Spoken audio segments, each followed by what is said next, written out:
So how did y'all meet? Well, it's funny to see where we are at now. But in 2016, do you know I had just started tournament fishing? So in 2016, I was trying to fish in the Elite Register. 2016, I'm in Sabine, 2 hours from home. And I'm in the marsh and I'm fishing and I see this guy. And I'm recently divorced. He's definitely handsome and I had not seen him in the marsh before. So I made a little small talk. He offered me a flounder. I took the flounder and then he left. No name exchange, no nothing. I drove 2 hours back home. 2 days later, He put a tracker on that flounder? 2 days later, I'm in Beaumont, Texas. Understanding this is like an hour and a half from Crosby, I'm in Beaumont, Texas. And he comes walking in, got the Hobie jersey, got the Hobie eyewear side of his sunglasses, got the Olakai flip-flops, the Columbia shorts, and I'm like, oh, okay, out of my league, out of my everything. And he was there to fish the Elite Redfish Series, the same as I was. And 2 days later, he won the Elite Redfish Series. And while we were sitting there talking, an hour and a half away from home, we found out we lived a mile away from each other and had for 11 years. And so I flirted for a little bit. So what did you, what's your take on that? Yeah, how did this story roll out for you? It rolled out great. Okay, and when you first seen her at that tournament, like, what was your thoughts? I'd only seen one other woman fishing tournaments with us, and that was the IFA in Corpus.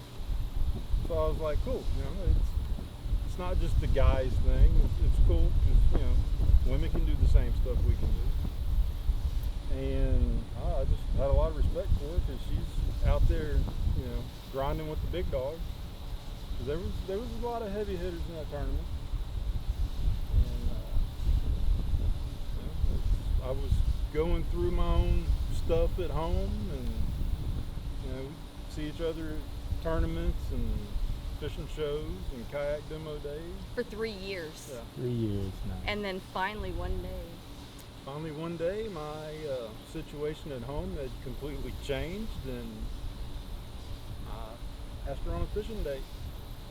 he went there So y'all first date was fishing on a boat, kayak? kayaks.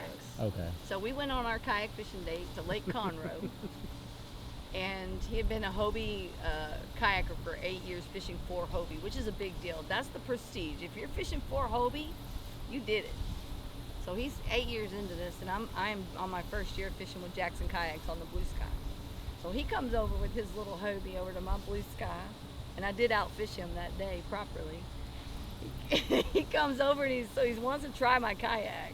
So we swapped kayaks on the water, and he's like loving my kayak. He actually went to the Blue Sky that next year, so it was pretty cool. We did Blue Sky together for a year, but we got back to the boat ramp. That was our first fishing date. We get back to the boat ramp, and I told him, I said, I'm gonna catch one more right here at the boat ramp. Trailers backing in, everything. Yep. Absolutely tossed my worm over there. He's like, are you kidding me right now? Popped one at the boat ramp with a trailer backing in, and he said that's when he knew he might just have to marry me or something. Forgot about the lily. The lily. So what happened with the lily? So the Hobie kayak system, you've got to do this swishing back and forth, and it has mirage fins underneath. So if you go into something that can entangle it, it's going to get wrapped up in there. And he's supposed to be a pro, right? We're back here, and he's all going off, and I go, this dude's about to get stuck in these lilies. He saw this big, huge lily, and he wanted to go pick it for me. So he got in there, and he let me outfish him, almost tangled up his drive to get me a lily on our first date. Mm-hmm. And here we are 4 years later. Just had our 2-year wedding anniversary. So Josh, you did get the lily that day. I got the lily. How long did it take you I got the lily. How long did it take you to get that lily unwrapped? Nah, just a minute. It was worth it. Josh, for 3 years, he was going through things and definitely was available, and I lived a mile from him, and I was single. And I would ask him all the time. I would message him after a tournament. I'd be like, hey, you want to go to the pond and fish? And he would say, I don't think that's a good idea. And I'm like, it's a great idea. But He was definitely a gentleman. He wasn't having all that. He made me be a lady. And now, you know, it's funny because that happened. Then COVID came, you know, loss of jobs, unemployment, all the worst things ever right there. Until we had nothing but fishing. And I told him, I said, we got married. And I said, sell your house, go buy you a boat, and get your captain's license. So you are looking at Captain Josh MacNaughton. Got his merchant mariner credentials, and he is a licensed and registered fishing guide here in the state of Texas. So he's now living his best life. Yep. Living his dream. He's always wanted to be a fishing guide. And Finally did it. finally did it. Give me 5. And he did win that tournament. $5,000 check and a big old trophy right out of my honey hole. Had never fished it before. Just go rolling there. And all I caught was a sand trout that day. And when I go, and now I outfished him that day, and I think I've outfished him one other time since then in 4 years. But He you just take puts on on- the title He other puts than on the those 2 clinic. days. He puts on a clinic. Yes. Nice, nice. So now we get to do this. Yep. Take people fishing. And I like you. That's good because I like you. You're kind of cute. Prettiest thing I've ever seen in the Mars. I don't know that that's saying much. Ta-da! Ah, that's Can you good. pull? I don't know if you can pull anything else out of him if we got another minute or two. It's hard for me to get him to talk. Quiet. So, do you want to keep going into the Maybe ask him. like you know, questions to him? I think Okay. ask him. You know, so now you're getting to live that dream. It's like today, day 1 of forever of being a fishing guy. What he wants to accomplish. Yeah, definitely. So, I'm gonna just go some questions that I just have in my head. So, fishing for Hobie, like you were sponsored, their brand ambassador, basically. How was that experience?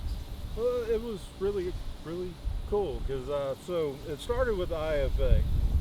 First tournament I ever, big tournament I ever fished, kayak tournament, and I'm in a Pelican, one you buy at Academy.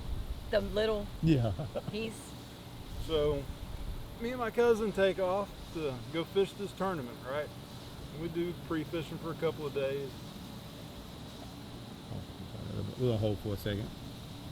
this is a great story.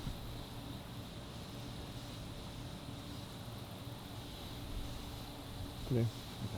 So y'all fishing for 3 Yeah, we pre-fished for 2 days. 2 days. Just kind of hitting spots, traveling down the coast towards Corpus, and we found a spot we really liked. There wasn't much traffic there, and so we go to the captain's meeting and do all that stuff. And go back to our little hole, and I whacked a 28-inch red and like a 24, 26-inch trout. So we go to the weigh-in, and I took second place. I was like, cool. I won a Hobie Outback. Like, okay, I'm digging this tournament thing, It was a 3-tournament series.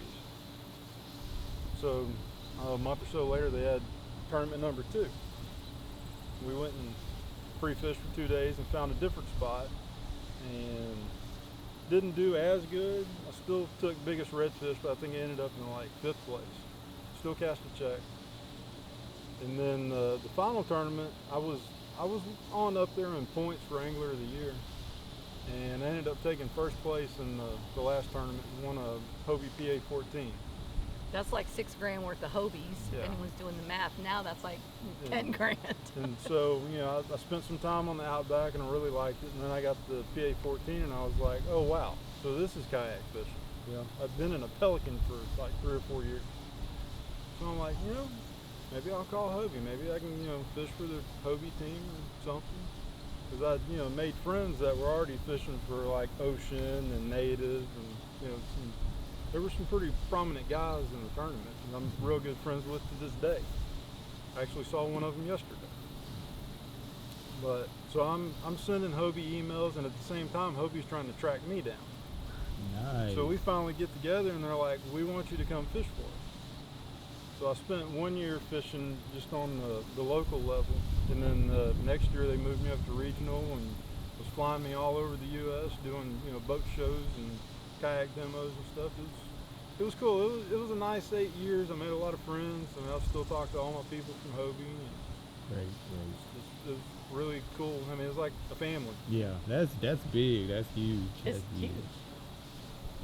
So to say that you've earned what you're going into right now is an understatement. Yeah, like that. I love the story because it just show like, you know, a lot of people think they have to come in with the Hobie and all this. That's what I'm saying. He's or 6 don't go foot get the three. Pelican. It's like just start. You know. Start. Yeah, just start. Just So what would start. you tell someone who's in just starting out, like for instance me, just starting out at kayaking? My friends telling me stay out of academy, don't grab this, don't grab that, try to do this. But I'm like, hey, my pockets say this. What would you tell someone? If it was your last resort, you know, if you've already checked online for used kayaks and, you know, or even a buddy that has an extra one you can use whenever you want to. I mean, if you're going to be fishing just strictly back marsh, you know, shallow water, if your size is okay to be in the Pelican, I mean, then go for it. But I wouldn't try to go out in any, you know, open bays or anything like that because, I mean, I got myself into trouble in the Pelican one time, fishing off the beach in Galveston with a 3-foot black tip. And I ended up upside down, and me and the black tip were swimming along beside each other next to the kayak till I got back in it. Oh man. So it's, yeah. He's had some experiences, and he's 6'2", 6'3", 240-ish. So that's a big man to be in that kayak. So he kind of looked like the bear on a tricycle. But I will say from personal experience, if you go to go try out some kayaks, find something you like, take a little bit of time, you know, eat some ramen, some PB&Js, and if you're serious, if you're already a serious fisherman and you're wanting to move into the next thing, take your time, save up some money, and buy something that you're not going to die in. The rentals are a great idea too. You know, rentals are a great way to see if you like it or find that demo day. That's a way to try it. That way you, in the pocketbook, if the weight matches up, it doesn't matter. If you can only afford $300 and you need this and it's going to change your life, get the Pelican. Yeah. You know what I mean? Get the Pelican. We both started in Pelicans. I was in the little 8-foot sit-in. Like the death trap, gets water in, you going down. Yeah. But neither of us would have stepped into where we're at. And we both started in Pelicans. Pelicans probably the start of a lot of people's fishing story. Probably. Just be careful. Wear your life jacket. Wear it and keep it on. Don't just put it on at the start of the trip. It's easy to put it on at the start of the trip. Keep it on. And if you're uncomfortable, find one that's comfortable. Yeah. We're good because we're at that Sweet. We're at the end of that.